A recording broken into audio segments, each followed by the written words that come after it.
Welcome to Jeff's World, the weekly 30-minute show where our goal is to help you make more informed investment decisions, including on such a busy major week for market and investors. We'll cover some key opportunities and risks for investors tied to developments around the world. Today, we're going to take your live questions as well from the chat on YouTube.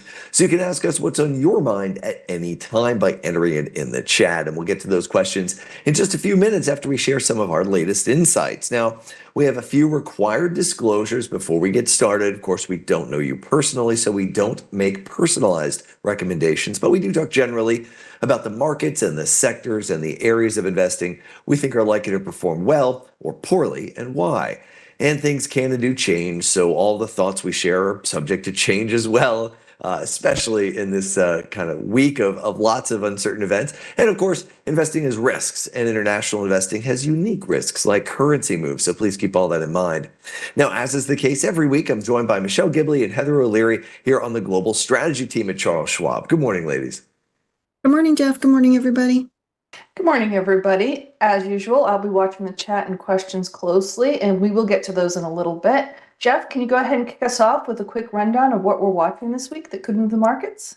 Absolutely. Well, today marks, of course, the close of the first quarter. It's the 31st, and that's when a quarter when U.S. exceptionalism of the Mag 7 kind of gave way to outperformance by global diversification of international stocks. But the Mag 7 had a little bounce last week while international stocks slid. So we'll be watching today, see if there's more of the revenge of the Mag 7 this week, or if international stocks close out the quarter with even wider outperformance. You know, in a way, this week is like NCAA March Madness. It can be notoriously hard to predict outcomes. Historically, a team's ranking has meant nothing after getting down to the Elite Eight, and that's a reminder that even though we have an idea of what factors are up against each other in the market this week, we don't know exactly how that's going to play out. Of course, the big event this week is the details of Trump's April 2nd, tomorrow, the big tariff announcement that could span many, many countries and many, many product categories. So that's clearly going to be something the market's very focused on and clearly driving the market today. Everything pales in comparison to that.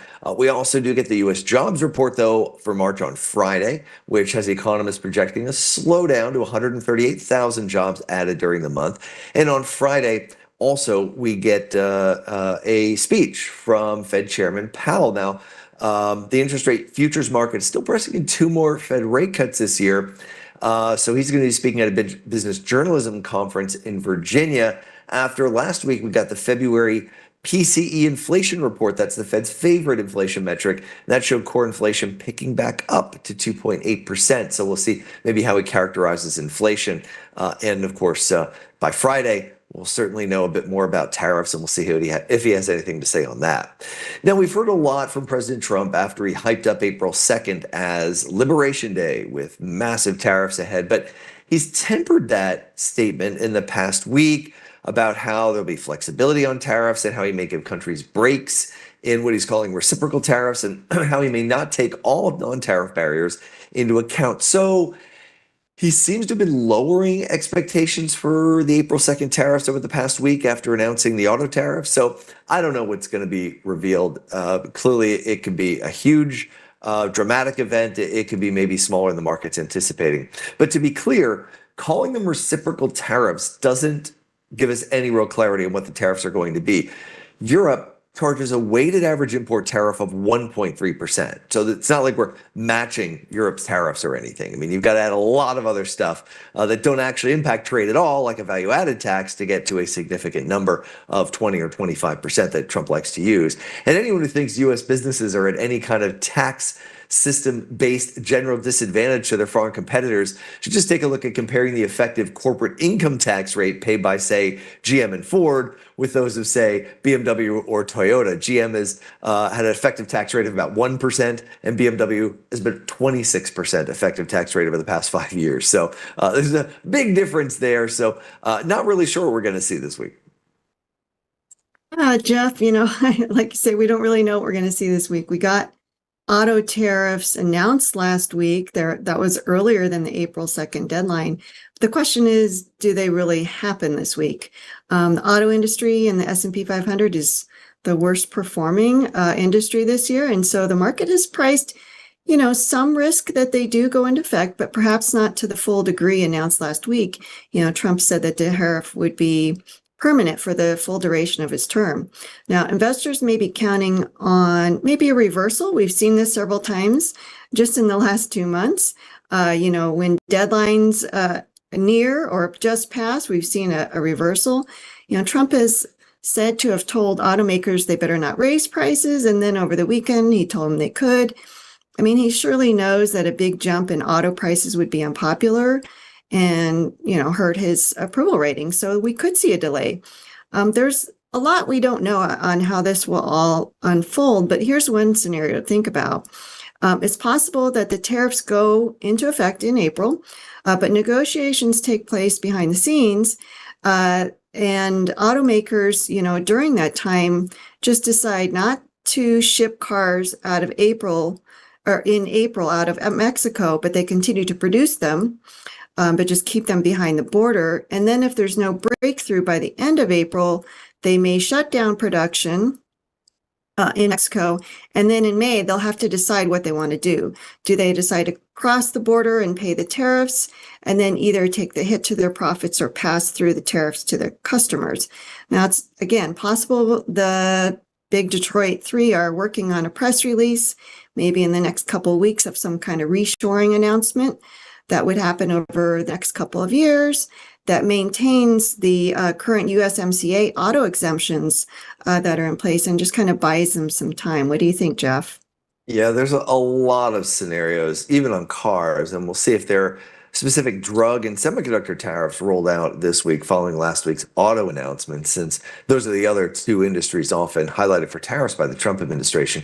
The stock market is telling us it's likely to be more country-based, though. The second and third worst performing industries in the S&P 500 this quarter are footwear, a lot of which is manufactured overseas, and household appliances. Same thing. A lot of it's manufactured overseas.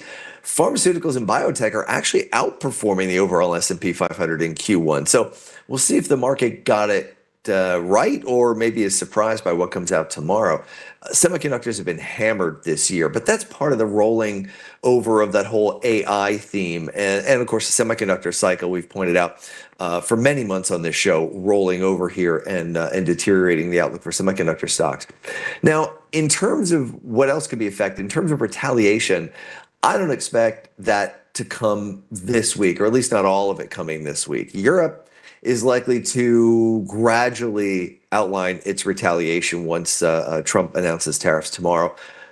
That provides an off-ramp for a deal. Once they know what the tariffs are, they can begin to negotiate more effectively, targeting those specific tariffs. So I expect that to happen over the remainder of the week. And I expect the European Commission, which is the executive branch of the EU government, to discuss a list of potential offers to the Trump administration soon. They've been preparing this. We've heard a list being assembled last week, calling it a term sheet. It could be including things like lowering specific EU import tariffs on goods. It could include cars. Like cars are tariffed at 10% in the European Union. They could drop that. They could buy more U.S. liquefied natural gas. They could provide more of their own, military defense.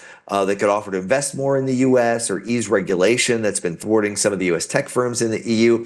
There's all kinds of things they could offer. I'm not sure it's going to meet what Trump wants to see, but they can make those offers once they know what the tariffs are. So some of that may come this week. But in terms of actual all-out retaliation, matching dollar for dollar, that may be slow to materialize. There's also reasons tied to Ukraine that would incentivize a slower approach to retaliation. But the overhang of those big retaliatory tariffs on U.S. companies may be coming in like a month or so. It might build up as we await what those are going to look like if there's no success on these negotiations. And that might hang over U.S. stocks with a lot of foreign sales exposure. I noted last week that European companies with a lot of European sales exposure are performing much better than the stocks of European companies with a lot of international exposure, especially U.S. exposure, right? And you can see it in this chart of the relative performance of domestically versus internationally focused stocks in Europe. where overall Europe stocks, the Europe stock 600 index here in the not in just third quarter, let's just focus on March. They're flat in March. But if you look at the stocks that are in Europe, more focused on European sales, a higher percentage of European sales, they're up 3%. If you look at the companies that have more international and US sales, they're down 3% this quarter. So overall balance, but it's really those domestically focused companies doing really well. And Europe's economy kind of bouncing back as US demand weakens, not only because of the US economy slowing down, but of course because of tariffs.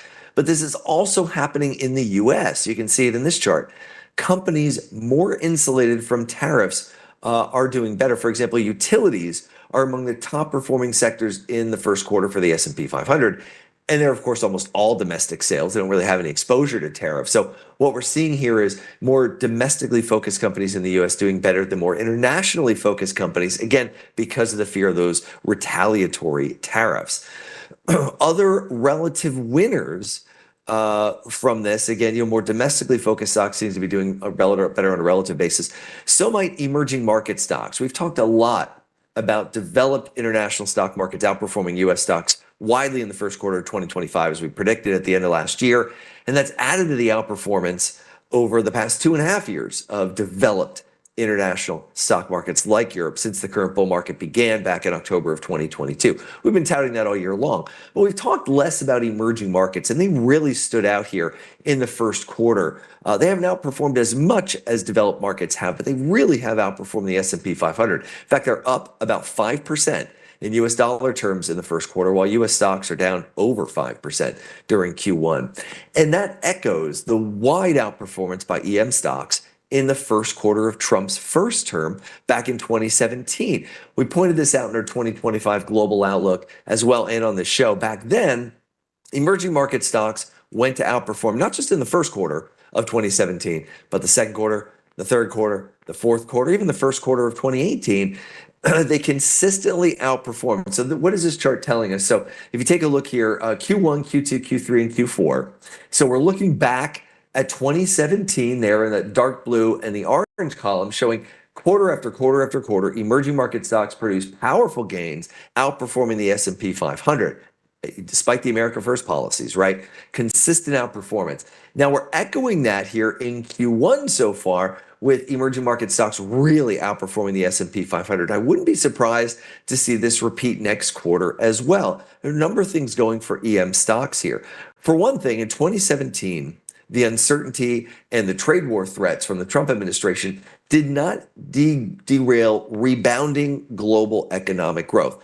Economic growth improved in Europe and Asia in 2017 to a similar degree as to what economists are forecasting for 2025. And that helped lift EM stocks. They tend to be highly sensitive to global economic growth. In 2017, the gains were led by China, which implemented a big stimulus program.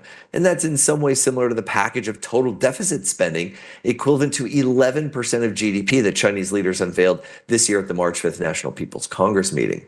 Now, another relative positive for EM stocks in the second quarter specifically is that tomorrow's tariffs may not, the April 2nd tariffs may not be as big of an event for EM stocks, since tariffs on China are already well known and therefore priced in, and there may not be much in the way of tariffs on India's goods at all. The U.S. doesn't import much from India and doesn't get cars from either country that'd be subject to those new auto tariffs. So stocks based in those two countries make up nearly half of the MSCI Emerging Market Index. So they're somewhat insulated from the tariff impact, or at least the tariff impact's already been felt. Also, the dollar could continue to slump. We saw that the dollar's a little stronger today, but they certainly saw that throughout the first quarter, and in March as well, the third month of the quarter. And that supported EM currencies and boosted their returns in dollar terms. In fact, the MSCI Emerging Market Currency Index, which tracks the currency impact on emerging market stocks, gained nearly 2% in the first quarter, helping to boost returns. So, Michelle, one area that hasn't got a lot of attention is the potential for supply chain disruptions if the Trump administration starts imposing fees on Chinese ships. So as a transition away from, talking about EM stocks, China's still obviously tied into EM.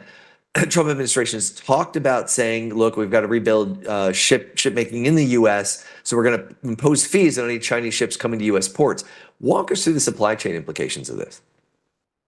Yeah, and this is directed toward Chinese ship carriers and shipbuilders, container builders, but it's probably more of a hit in the near term to the US. And this really started back in early 2023. There were 5 unions that filed a petition with the Biden administration, who then launched an investigation into the practices of China's maritime logistics and shipbuilding sectors. And that concluded in January, just as the Biden administration was leaving and Trump administration starting.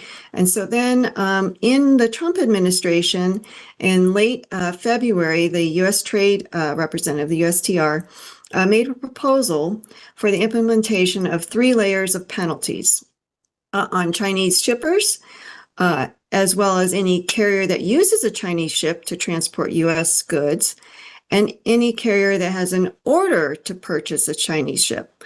Now, so the U.S.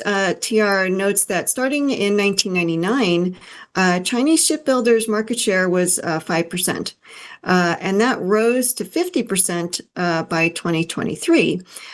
Chinese also increased their ownership of the commercial world fleet to 19% at the beginning of 2024. Additionally, Chinese companies control production of 95% of shipping containers and 86% of the world's supply of intermodal chassis, among other components. Now, the USTR concluded that China's dominance and use of non-market practices burdens or restricts U.S. commerce, creates economic security risks, and undermines supply chain resilience. So the cure for this, again, is a near-term potential disruption of deliveries and also higher prices. So the U.S. share of global shipbuilding is very small. The American Apparel and Footwear Association said that U.S. flagged, operated, and built ships just really aren't available, and when they are, they're not competitive. They're very old, and it could really take decades for U.S. shipyards to meet the capacity demands, and yet, the fees are going to start much sooner. And so the proposed port entry fees are $1 million on vessels operated by Chinese companies, while ships built in China and used by non-Chinese companies face a $1.5 million fee, and any shipping line that has placed orders for new vessels with Chinese shipyards could incur up to $1 million fee. Now, these fees would stack, so it's possible to incur a fee of up to $3.5 million per U.S. port call. So it's per port call. Now, the fees could double or triple the current cost of shipping and result in ships favoring larger rather than smaller U.S. ports, and result in shipments being diverted to ports in Canada and Mexico, potentially clogging some ports as the volume shifts around. Now, the cargo would then need to move by truck or rail to the final destination. So this could all really result in longer delivery times. In terms of the size of the impact, this is a lot. It's estimated an 83% of container ship visits to the U.S. last year would have been hit with fines under these new proposed rules, as well as 2/3 of car carrier calls and nearly 1/3 of crude tankers, according to Clarkson's research. Now, the proposal also requires a portion of U.S. products, and that would be including agricultural, chemical, energy, and consumer goods, to move on U.S. flagged, crude, and built ships in coming years. Now, the USTR heard comments from industry participants last week. There's potential for an executive order on this topic sometime in the future. It's unclear if the policy will match the initial proposal and when the fees would start. Maybe there could be an extended gradual implementation. The result could mean that we could rely on more Korean and Japanese shipbuilders in the near term, maybe in conjunction with brakes on tariffs. And it also could result in increase in inflation if the higher transit prices are passed through to end customers. Jeff, it's just another thing for businesses to consider when operating overseas. Yeah, right. I mean, when we think about shipping costs as a share of what we pay for a good, it's pretty small. It's around 1%. We've calculated this, over the years and talked about this, Michelle. It's about 1%. But what we're talking about here, so the average container ship carries about 15,000 containers, right? And so when you break that down, the increase in cost you're talking about is hundreds of dollars per container. Now, those containers, right now they're, typically leasing for, 1,000 or maybe 1,500 per container to ship. So from Shanghai to, let's say, a U.S. West Coast port. So you're talking about maybe a 10 to 20% increase in costs to shipping costs, which, may only be, 0.2 or 0.3%. But think about that. That really adds up when inflation, we're talking about inflation of, we're trying to get a number to 3% or down to 2. And, we're talking about adding another 0.2 or 0.3 just from shipping, not even the tariffs themselves. So all of this can really add up. Another one of the reasons that the Fed remains on the sidelines, and we'll continue to be interested to hear what Chairman Powell has to say once we hear from him on Friday after some of these tariffs have been announced. So yeah, another challenge to supply chains and rising costs for consumers. One of the interesting takeaways is generally when we look back over the history of major tariffs being implemented, whether it was in the U.S. in the 1930s or in the 2010s in Argentina or the 2000s in Venezuela or the 1980s in Poland or whatever, many times looking back at countries that implemented major import tariffs, they were all almost always followed by price controls, right? So prices naturally go up in response because immediately, we can't immediately start making ships. I mean, that takes a long time to build the facilities to actually begin to create ships, for example, in this example. And so immediately prices go up. Well, as with cars, right? President Trump said, hey, you better not raise prices on cars. Well, if that does become a threat, and you can't raise prices on cars, but you're paying higher prices, you get fewer cars being made, right? It's just more costly. And so you're going to shift around production. You're probably going to reduce production. And the cost of that is less output, meaning a recession. So we almost always see major tariffs lead to price controls, which leads to a recession. Obviously, there's plenty of reasons why that may not happen. We might not get the price controls. We might not get the extent of the tariffs that have been talked about. But there are risks here. And that's, of course, what the market's reacting to here in the first quarter and today with stocks suffering. All right. Let's move on from that, Heather, and let's see what the questions are in the chat.